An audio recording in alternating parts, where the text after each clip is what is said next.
Bonjour Pierre Lebret. Bonjour. Merci d'avoir accepté notre invitation. Vous êtes politologue, Merci à vous. En coopération pour le développement, spécialiste notamment de l'Amérique latine. On va revenir sur le chaos qui règne au Chili en ce moment, du jamais vu depuis la dictature de Pinochet. Mais d'abord, que sait-on de la situation politique et économique du Chili avant que les événements n'éclatent sur la hausse des prix du métro? D'abord sur la situation politique, Sébastien Piñera, qui est-il? D'où vient-il? Sébastien Piñera, c'est un chef d'entreprise qui était dans les années 90 sénateur. Il avait voté au plébiscite non contre Pinochet avec une partie de la droite. Mais ce sont des personnalités qui ont installé un modèle néolibéral depuis les années 80 et c'est avec ce modèle-là qu'ils se sont enrichis et c'est sur ce modèle-là qu'ils ne veulent pas céder aujourd'hui. C'est une des personnalités les plus riches du Chili. C'est exact. Au Chili, il y a c'est une dizaine, une vingtaine de familles qui contrôlent l'économie du pays, une économie qui est basée sur le cuivre, à 50-60% du PIB, du PIB. Et si on regarde les chiffres en matière d'inégalité, 26,5% du PIB est détenu par 1% de la population. Alors le Chili est l'un des pays les plus inégalitaires au monde, en tout cas c'est ce que dit le député de la France Insoumise Alexis Corbière. C'est quoi la situation économique du Chili? Dans quel état est ce pays? C'est un pays, enfin, on le voit par les manifestations, c'est un pays qui est extrêmement polarisé. Vous pouvez voir si vous êtes un jour à Santiago, vous sortez de l'aéroport, vous êtes dans une commune très pauvre, Pudahuel, etc. Vous remontez avec un bus ou en métro et vous allez jusqu'à Vitacura, la Dehesa, et vous allez voir que vous retombez à Neuilly-sur-Seine ou Las Vegas. Enfin, c'est une ville complètement polarisée socialement. L'éducation est privée, la santé est privée, les retraites, les fonds de retraite sont sur les places boursières, donc, et ce sont des retraites misérables. Il faut tout revoir au Chili. Aujourd'hui, ce que demande le peuple chilien, c'est vraiment de remettre tout à plat, tout un système à plat. Sur la situation sociale, vous dites dans une tribune que vous avez publiée cette semaine dans Mediapart qu'un ménage chilien consacre plus de 30% de son revenu mensuel au paiement de ses dettes. C'est une vie à crédit, dites-vous? C'est une vie à crédit. Quand vous avez 500 € par mois, ce qui est à peu près le salaire minimum que vous devez payer l'éducation de vos enfants, les frais de santé, votre loyer, des loyers qui atteignent les niveaux européens, on en parle de ces prix-là, vous ne pouvez plus. Vous ne pouvez plus vivre et donc vous avez des cartes de crédit. Et c'est ce qu'avait pensé le modèle néolibéral, c'est-à-dire on donne des cartes de crédit, le peuple peut consommer, surconsommation, mais ce n'est plus possible. Et pendant ce temps, vous avez des cas de corruption dans les instances militaires qui ont fait perdre plus de 400 millions de dollars au fisc, dans les institutions de la police nationale par ailleurs, au Parlement on n'en parle pas. Enfin, donc il y a des vagues de corruption que les Chiliens ne peuvent plus supporter. Et ce qui se passe aujourd'hui, c'est vraiment le peuple chilien est en train de prendre la responsabilité d'une transition inachevée, une transition d'il y a 30 ans. Justement, le mouvement de contestation est parti d'une hausse du ticket de métro, en tout cas c'est ce que raconte un peu l'histoire. C'est ça la goutte d'eau ou le malaise est vraiment plus profond? C'est l'effet déclencheur, mais le malaise est très profond. Le malaise est très profond, sachant qu'il y a 2 ans, Sébastien Piñera avait gagné les élections. Avant, il y avait quand même un gouvernement de centre-gauche, qui était celui de Michel Bachelet, qui a essayé de faire des réformes structurelles. Mais à chaque fois qu'un gouvernement progressiste de centre-gauche ou de gauche arrive au pouvoir, ces projets au Parlement sont atomisés, sont renégociés pour pas qu'il n'y ait d'effet sur justement le refondement de ce système néolibéral qui est issu de la dictature, qui est issu d'une constitution issue de Pinochet.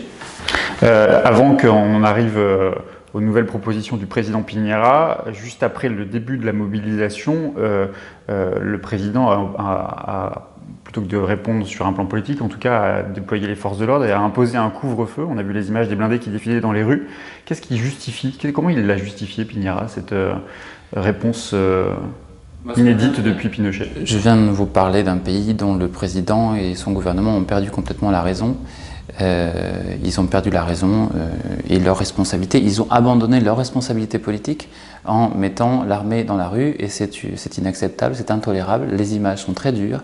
L'Institut national des droits de l'homme est en train d'établir des chiffres, une vingtaine de morts. Il y a des viols de commis par les forces armées.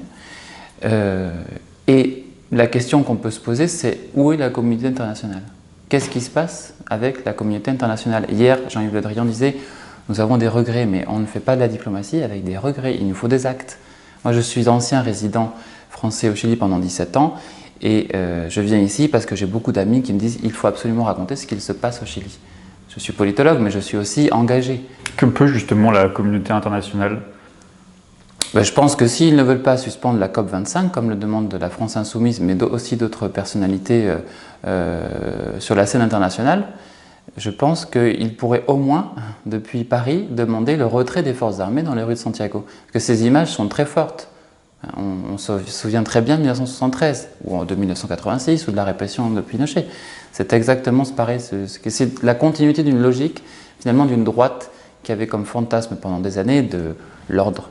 Il ne croit pas au dialogue social. Piñera ne croit pas au dialogue social. Il invite les forces politiques à dialoguer, il exclut le Parti communiste, il exclut d'autres forces, il n'invite pas les syndicats, il n'invite pas les mouvements sociaux. Hier soir, j'ai reçu une image d'un ami chilien qui est anthropologue à l'Université de Chili. Il vient de prendre des photographies dans la ville et il y avait un message sur un mur. On n'est ni de gauche ni de droite. On est ceux d'en bas, on va chercher ceux d'en haut. C'est ça vraiment ce qui se passe en ce moment. C'est vraiment l'image qui résume un peu ça. Et la phrase qui le résume aussi, cette situation, c'est « ce n'est pas 30 pesos, c'est 30 ans de vie néolibérale et on n'en peut plus ». Ça s'apparente un peu à, en tout cas l'image d'un Piñera, on ne le savait pas, on le savait peu, mais c'est un peu une réplique de Bolsonaro. Oui, il a même ils se défendent, c'est Macri, c'est Bolsonaro, c'est Lenin Monero. C'est un contexte régional qui est défendu d'ailleurs par Donald Trump d'approfondir un modèle néolibéral.